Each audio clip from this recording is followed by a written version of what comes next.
One of the best things about Thanksgiving is the leftovers. They're fantastic. Game 7.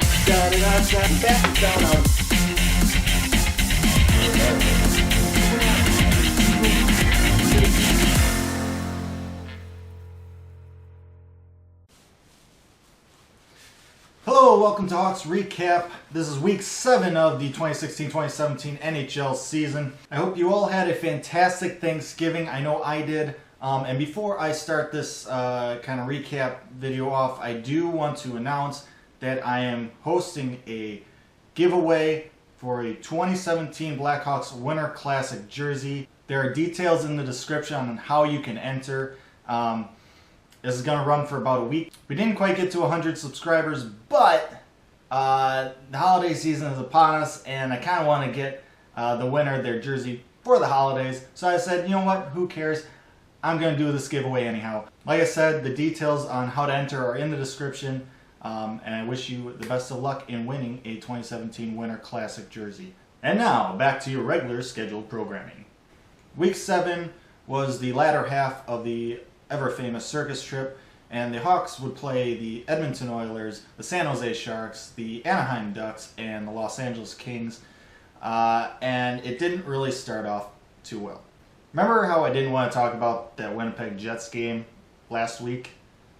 Yeah, this one was worse. The Oilers looked fast, McJesus looked deadly, the Oilers' power play had movement and scored twice, the Hawks' power play had zero movement and scored 0 times, Cam Talbot had an unbeatable glove hand. Crawford looked shaky and let in a couple soft goals. And you put all that together and you get a score of 5-0. And yeah, it just wasn't good. I don't know if it was because they were able to come back from a 3-goal deficit in Vancouver that they thought they may be able to do it again in Edmonton. But I'm going to tell you guys right now, Hawks players, coaches, just listen. It's not a good strategy. Just stop it. Stop it. I know you won one, but just stop it. Moving on to the next game, the Hawks would make their way out of Canada and back into America, into California, where their first stop would be against the San Jose Sharks, the defending Western Conference champions. And this would be a much better game than the Edmonton game. Both teams had a number of really good scoring opportunities. The Hawks had 34 shots on goal to the Sharks 35. Both goalies were very good. Martin Jones was fantastic for the Sharks. Crawford looked much better than the game against the Oilers. But this game ended up coming down to the Hawks' power play. For some reason, there's just not a whole lot of movement, and I'm not quite sure why. It seemed like they're just trying to do the same thing over and over again, do it like a cross-ice pass to Panarin or Kane. But it just doesn't. There's not a whole lot of creativity. It doesn't look like. And then Seabrook unfortunately slips and falls at the blue line. Joel Ward has a breakaway and does a nice little slap shot fake. Crawford's playing aggressive, and Joel Ward just slips behind him and scores the goal, which ends up being the game winner. Normally, I'm not too worried about a 1-goal deficit late in the third period because this group tends to find a way to put the puck in the net. However, Jonathan Toews got injured earlier in this game, and he is one of those big contributors in those clutch moments. And without him there, you could see that it just wasn't going to happen this game, and it didn't. And the Sharks would find a way to win 2-1 against the Hawks, and the Hawks would drop their second straight game on this circus trip. Next up, the Hawks would travel down to Southern California and play the Anaheim Ducks, where they would try to find a way to turn this week around. It wasn't looking too good, however. The Ducks were outplaying the Hawks quite a bit. The Hawks didn't even have a shot on goal the first 10 minutes of the game. But here comes Anisimov and Kane. Kane kind of whiffs on a one-timer, but Anisimov is able to clean up the garbage, stuff it home, and the Hawks have 1 shot on goal and 1 goal and 1 lead.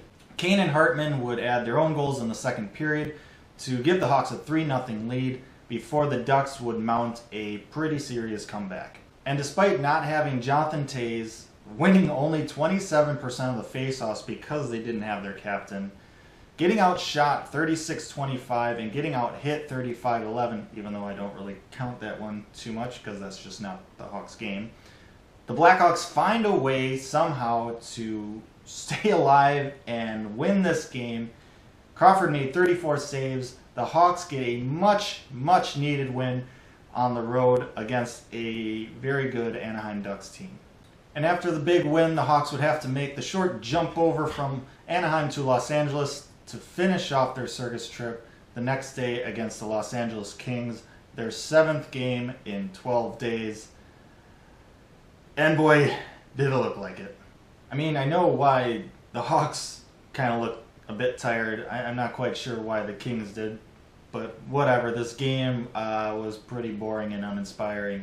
Hawks only had 19 shots on goal. Both teams were 0 for 3 on the power play. And of course, this game would go to overtime. It's like someone at Buffalo Wild Wings had the grand idea to hit that button to send this boring game into overtime after a 9:30 p.m. start. And not only that, but also give Seabrook a delay of game penalty to make it even more exciting. Shame on you, B-Dubs customer. Shame on you. The Kings would not score on the power play, but Carter would score shortly after, and the Hawks would drop this one 2-1 to the Kings in overtime to finish this circus trip. Thank goodness this circus trip is over. Bring the boys home. Hold on.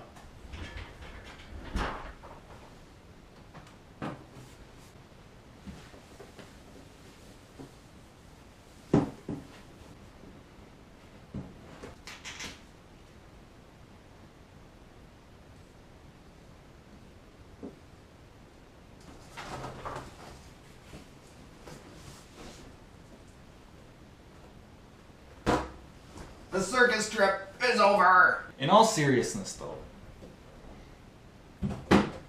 In all seriousness.